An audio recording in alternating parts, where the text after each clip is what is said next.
Now, Storm Tracker 12 weather with meteorologist Sarah Kress. Right now, we're taking a look out at Talent from the Camelot Theater. Temperatures about 44 degrees, and we'll see winds pick up as we're heading throughout the night, but already starting along the coast. We'll see those peak gusts as we're heading into, I should say, just past midnight as we're heading towards the coast, a little bit later as we're heading over east of the Cascades into the Shasta Valley. But thankfully, they won't be as strong as what we saw last night. But we do have a few wind advisories issued only until 3 a.m. as we're heading into Jackson County, 2 a.m. into eastern Curry and Josephine, starting a little bit later as we're heading over into Klamath County and lasting until about 4 a.m. as we're heading to the Shasta Valley. Also high wind warnings until 2 a.m. as we're heading over to Curry County, possibly gusts up to about 70 miles per hour.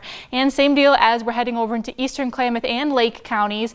That starts at midnight tonight and does last through the morning. We'll see breezes settle down later into the day east of the Cascades and a little bit earlier as we're moving over towards the west. But tracking radar right now, seeing a good amount of rain and some snow as we're moving into the region. And the main amount of snow tonight is going to be in elevations above 5,000 feet, possibly seeing some areas close to about 4,500 as we're heading over east of the Cascades, but that'll rise as we're heading through tomorrow. But our high temperatures tomorrow into the 50s as we're into Grants Pass and Medford, Klamath Falls and Lakeview into the 40s.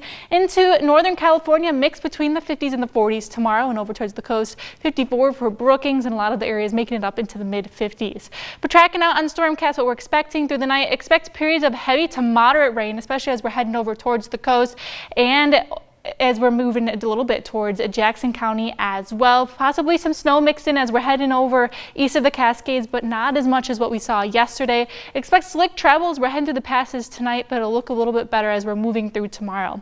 Now we'll see a little bit of break in the action as we're heading into the afternoon hours, but it'll make its way back over to the coast, unfortunately, a little bit sooner than we're looking over towards the east side. Snow levels rise to about 7,000 feet as we're moving throughout our Friday, and another system does move in overnight, and we're tracking a series of systems to move through over the weekend that is going to bring quite a bit of rainfall along with it.